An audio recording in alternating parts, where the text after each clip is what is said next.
कामयाब होने के लिए अकेले चलना पड़ता है और जब आप कामयाब होने लगते हैं तो लोग आपका साथ देने लगते हैं। नमस्कार दोस्तों, मैं अभिनंदन आपका इस JRF जंक्शन चैनल पर हार्दिक स्वागत करता हूं। जैसा कि मैं अपने चैनल पे लगातार यूपी पीसीएस, बिहार पीसीएस के टॉपर्स की अभी सीरीज चलाया। अभी मैं एक और सीरीज लेके आया हूं असिस्टेंट प्रोफेसर की, क्योंकि इसकी वैकेंसी हर जगह पे होती है। और उसी के सीरीज में आज हमारे बीच बात करने के लिए कुलदीप चतुर्वेदी सर हैं। सर का चयन असिस्टेंट प्रोफेसर पे हुआ है पॉलिटिकल साइंस में। सर, इसके लिए आपको बहुत बहुत बधाई। बहुत बहुत धन्यवाद अभिनंदन जी आपका। सर का वहाँ पे 14वीं रैंक है, सर को 14वीं रैंक मिली है और सर का पॉलिटिकल साइंस में चयन हुआ है।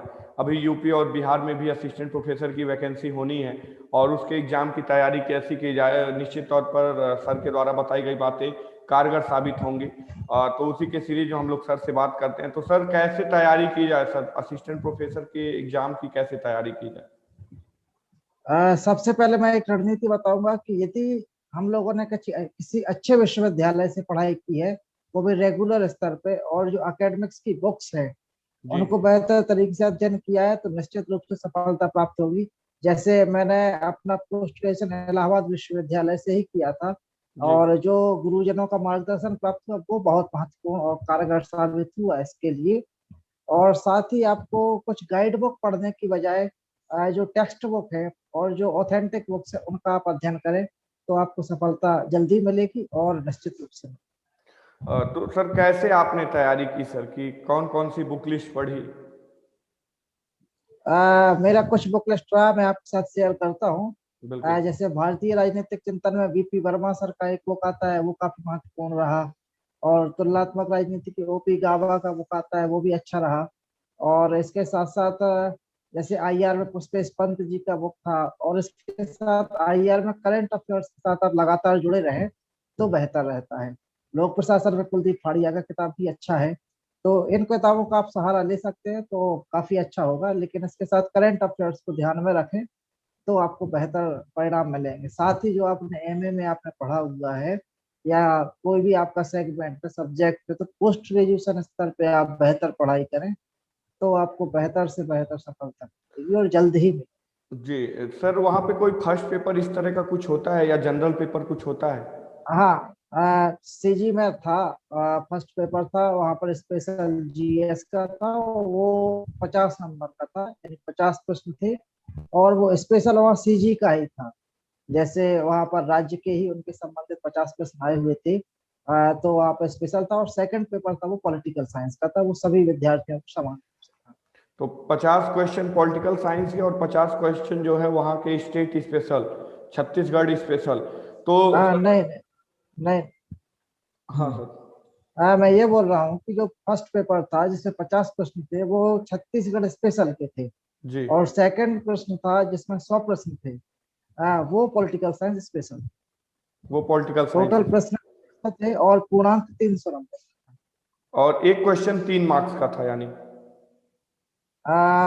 2 मार्क्स का, क्योंकि 150 प्रश्न होगा टोटल, 100 अच्छा। और 50। अच्छा, पॉलिटिकल साइंस के 100 क्वेश्चंस थे।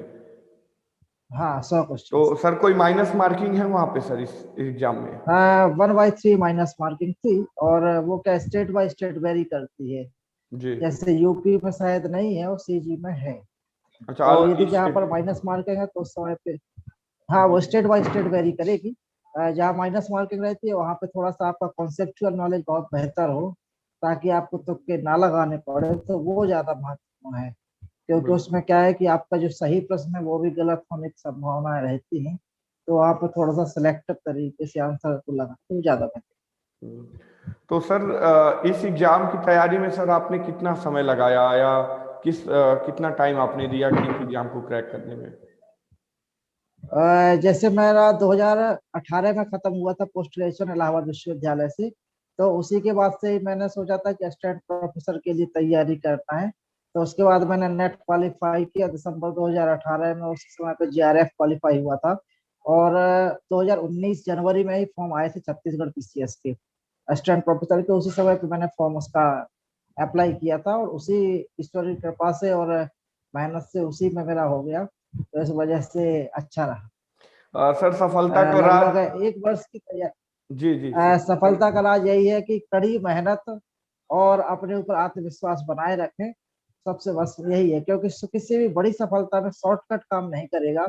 आपको बेहतर तरीके से मेहनत ही करनी पड़ेगी और लगन के साथ आत्मविश्वास बनाए रखें, सफलता निश्चित रूप से प्राप्त।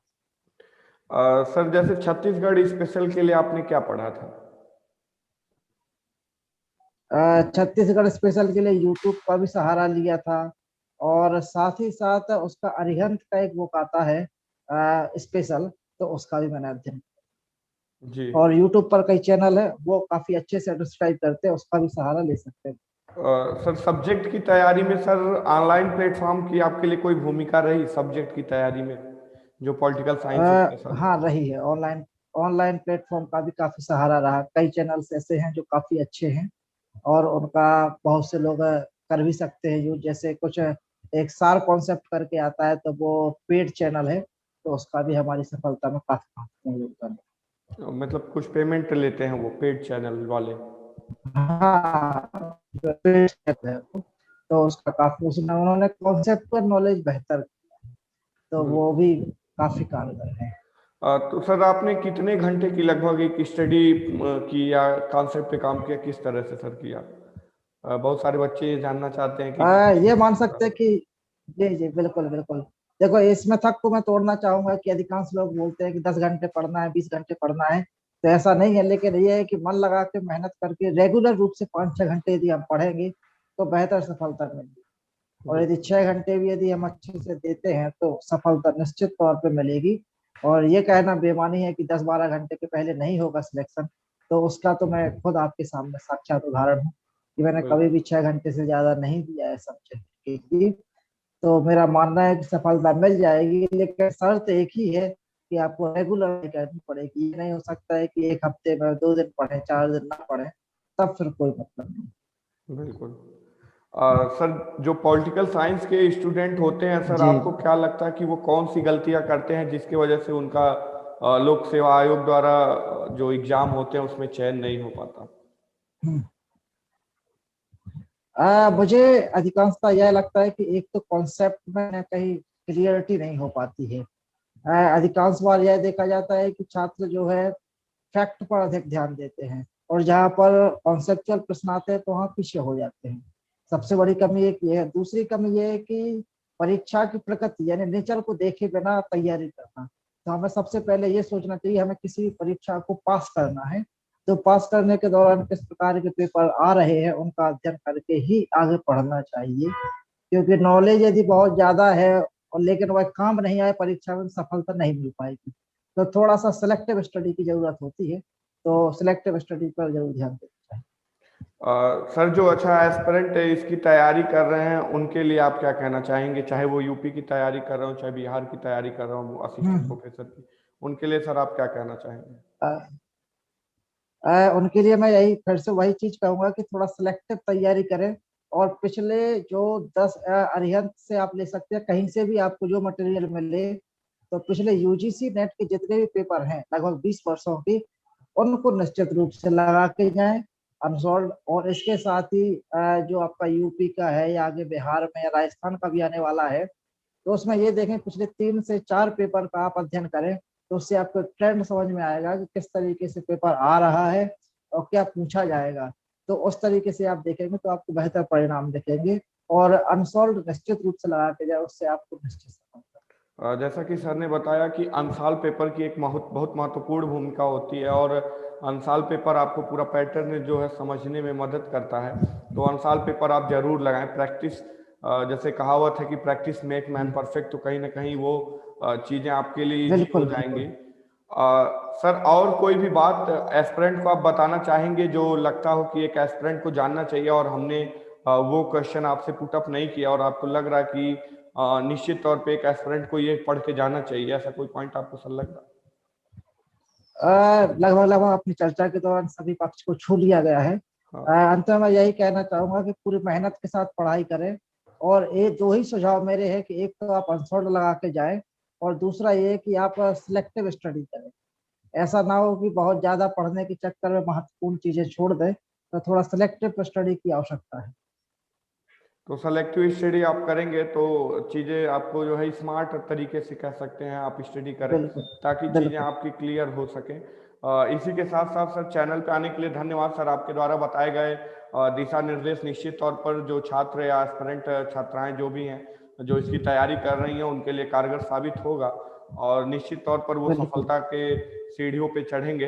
इसी के साथ साथ चैनल पे आने के लिए सर बहुत बहुत धन्यवाद। और जो भी अंत में मैं आपके लिए जी, 2 शब्द बोलना चाहूंगा। बिल्कुल बिल्कुल आपके चैनल के लिए 2 शब्द बोलना चाहूंगा, आपके लिए बोलना चाहूंगा। बिल्कुल सबसे पहले तो आपका बहुत धन्यवाद कि आप इस तरीके का चैनल चालू किए हुए हैं और एक ऐसा प्लेटफॉर्म लोगों को उपलब्ध करा रहे हैं कि जो सिलेक्टेड लोग हैं उनका मार्गदर्शन आपके माध्यम से कई लोगों को मिल रहा है। यह बहुत ही सराहनीय है और आपका यह कदम बहुत ही सराहनीय है, हम इसका अभिनंदन करते हैं। Thank you sir, thank you. निश्चित तौर पे और जो व्यूवर है मैं उनको बताना चाहता हूं कि इस हमारे यूट्यूब चैनल के साथ साथ आप हमें जो है फेसबुक, इंस्टा, ट्विटर सारे प्लेटफॉर्म पे हमें फॉलो कर सकते हैं। और इसी अभी पॉलिटिकल साइंस के बाद हम अगले सब्जेक्ट की स्ट्रेटजी लाएंगे, अगले असिस्टेंट प्रोफेसर को किसी को बुलाएंगे और उनसे आपको सीधी वार्ता कराएंगे। जिस भी सब्जेक्ट की आपको स्ट्रेटेजी चाहिए हमें आप कमेंट सेक्शन में बताएं, हम निश्चित तौर पर उस पर अगला वीडियो लाएंगे। इसी के साथ साथ नमस्कार, धन्यवाद। धन्यवाद।